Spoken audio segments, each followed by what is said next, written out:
All right, I'm gonna try this again. Okay, Game of Thrones. Game of Thrones. Episode 9, season 10. Episode 9, season 6. Kind of like a review, but I'm more or less going to go over and bitch about the battle tactics used in the final battle. Now, the battle that the tactics they used sucked. The tactics they were going to use were okay, but I'm going to kind of critique them a little bit and give a better one. I will say this real quick. I don't understand why people mess with Daenerys Targaryen. Daenerys Targaryen is, if it was in Westeros, I understand. But the fact that she's in the East and she does all the stuff in the East, and people in the East hear these stories and still decide, oh, we're gonna mess with her. We're gonna try to do this. We're gonna try to do that. Not very smart. Just stop messing with her. She knows what she's doing. Anyone who messes with her, even her own brother, she makes him pay. And she shows she's very non-remorseful about it. So good for you, Daenerys Targaryen. Now we're gonna go to the coldest place on the planet, in Winterfell, or outside of Winterfell, I should say. Battle of the Bastards. Um, I have a board. I'm going to explain it here in a minute. First off, I'm going to go over a couple things with the battle. First off, horrible end-all tactics. If it wasn't for Littlefinger saving the day, Jon Snow, you would have been probably captured and just torn to bits, and probably eaten by his dogs, and your sister would have been raped. That being said, you already started the battle on a plus side. Here's what I mean by that. If Ramsay was smart like his father, Roose, he would have just waited in Winterfell. There's no point, none whatsoever, in leaving the castle. You have defensive position. You have food and provisions for, I think he said 6 months. I might be wrong, but 6 months, I think is what he said. And winter's coming. Jon has no resources, nor the manpower, nor the actual equipment to mount a siege to get Ramsay to force Ramsay to come out and fight him. So didn't really see the point in that, other than the fact that I think Ramsay is very brutal, and that's his way of compensating for his stupidity. He's not very smart. He's very brash. He's very arrogant, and he over aggresses everything to a degree. Not always a bad thing, but in his case it is. And I'll get to more of that later. Second thing, I don't understand why no one in like Jon Snow's army had shields. I'll go over that a little more later, but there's no point. They should have shields. All you have to do is cut down a tree, cut up some wood. You can make a shield. I can make a shield right now. You give me like 8 hours. I can cut down a tree and make something of a shield. Okay, you can literally just cut a tree down and then cut parts of the tree up and use that as some sort of shield. An arrow will not get through that. For the most part, and this isn't technically in the show. It's in, I guess, more of the games. Yeah, one of the games, the Telltale games. But the wood in the north is very strong. Now, there's one specific wood. I forget what's called. Ironwood. That's what's called, ironwood. But most of the wood in the north is very strong. It's aged. It's extremely strong. So they could easily just cut down some trees. And you can't tell me you don't have time. Now, everyone's going to debate this with me because you got to kind of go off the show.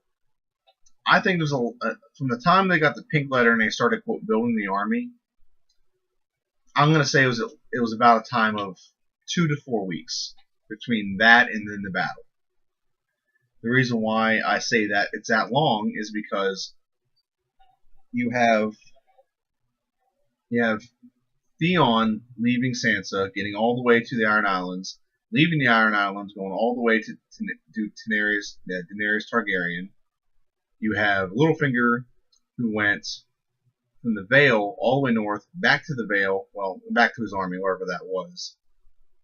And then she sent a letter to the Vale that's addressed to it in the show, So either he was back at the Vale and came to help her, or he was close and then someone sent it. It doesn't matter. But still, it's a lot of time period. Then you also got to factor in one more aspect. You got to factor in the fact that Brienne of Tarth, she got through the north all the way to the Riverlands, and she's on her way back. Now, where she is, I don't know. For all we know, that she's going to show up next episode. Oh, you won your battle. That's cool. You have Jaime Lannister, left King's Landing, went to Riverrun, or the Riverlands. Now it's coming back. So a lot of time has elapsed, and they kind of just really skim over it.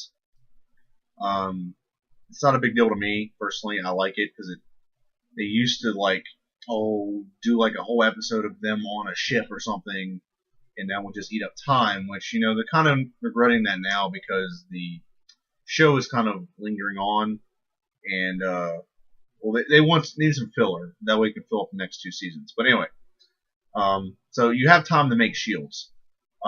Third thing, why does 1-1 not have anything? 1-1 has nothing. He went into the battle with fur and nothing. He has no weapons. He couldn't rip a tree out of the ground. He couldn't carry, some really big rocks to throw. He couldn't do any of that stuff. Come on. You could literally have used that to your advantage. And the fact that Jon Snow and Davos, didn't think of any of that stuff, stupid. There might be more I'll think of as I'm talking about it. But, let's go ahead and go over the battle. And, okay. I'm going to go ahead and tilt this down real quick.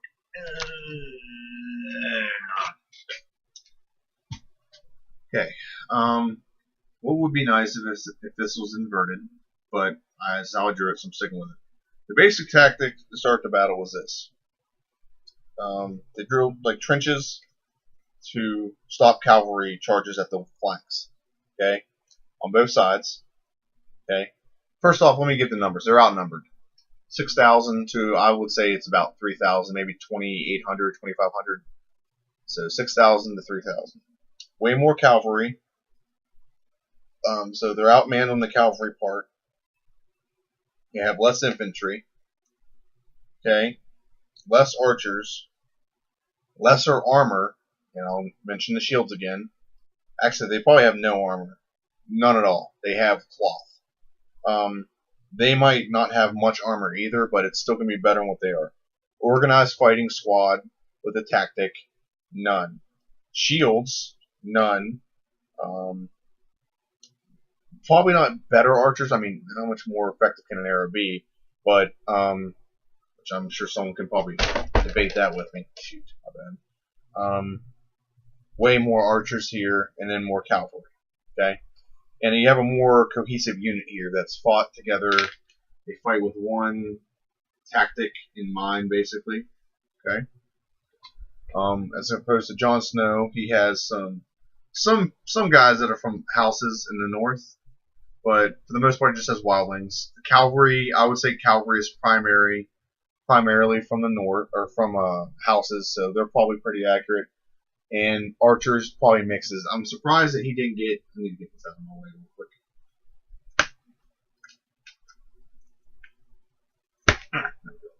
I'm surprised he didn't get any of the houses to give him support when it came to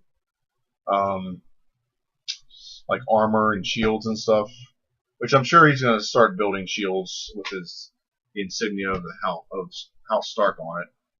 But anyway, that's the battlefield. Now here's some plus sides and downsides. Again, you already got him out. You already got him out of Winterfell. So there's a plus right there. Now there's a now I'm gonna subtract that, because one, and I don't know if it's the way it's filmed, but it looks like that Ramsay's still on a hill. You're outnumbered and you're the one charging up a hill. So charging is a bad idea. Okay. Now the initial plan is to negate the numbers advantage. By having a numbers advantage, the cavalry can attack the flanks, can engage in the front, and the cavalry can attack the flanks here.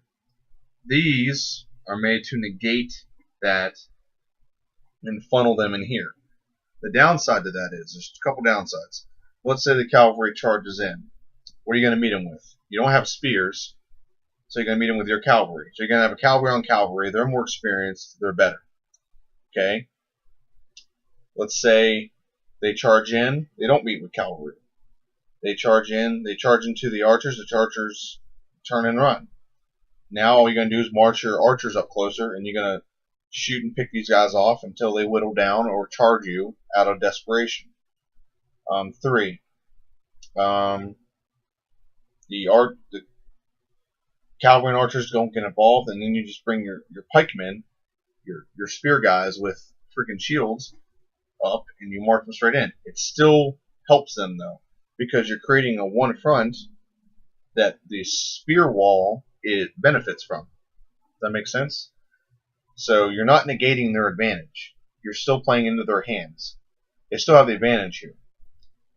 If it was funneled more into a corridor and you had shields and they had spears and they weren't armored, yeah, you could do that because you outnumber them.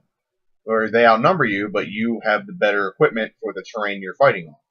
But that is not what happened. They end up charging, which it's not very smart to charge if you're outnumbered, unless you know you have a blatant tactical advantage. Okay? So here's what I would do. By the way, they didn't use the giant right anyway, but that's beside the point. Here's what I would have done, and you got to bear with me. Nothing outside the box here. What I would have done, and this is the honest to God's truth, Jon Snow charged. So let's say he's going to do that again. What I would have done is I'd have charged, got about right where the archers can see them, or right in archers' range. When they fire, the archers retreat. Ramsay, being arrogant, he's going to think, oh, I'm going to just send my cavalry after them and wipe their cavalry out. They're retreating. Send the cavalry. Go ahead. They can travel across the field faster than anyone else. Infantry and archers, they're going to get there, but they're going to take a while. Okay. What I would have done is I would have retreated infantry, cavalry, infantry, and everyone I'd retreated into the woods. The best tactical advantage that Jon Snow can create for himself was going into the woods. Why is that an advantage? First off, is natural cover. If you don't have shields, the least you can do is all hide behind trees. And if you're going to shoot they're not going to shoot arrows into the trees, into the woods. Now, what you can do is you can negate the fact that you don't have a lot of archers, and you can use them more tactically. What I mean by that is put your archers in the woods, have them climb up trees. When they come into the woods, you can shoot them. Okay, that's a surprise attack you can use to your advantage. Another thing about the woods is, and they didn't show this really well 2 seasons ago whenever Mance Rayder got beat pretty bad, but the upside to the woods is with cavalry, you can't stay in your cohesive units. If you charge through the woods, you got to break up your ranks because you don't want to run in the trees. So that would negate their charging advantage. They would have to split up. They would have to break away. I think that makes them easier to attack. So again, fall into the woods, put archers in trees, or if you just want them at the edge of the woods so they can still shoot and get some easy kills, that would work too.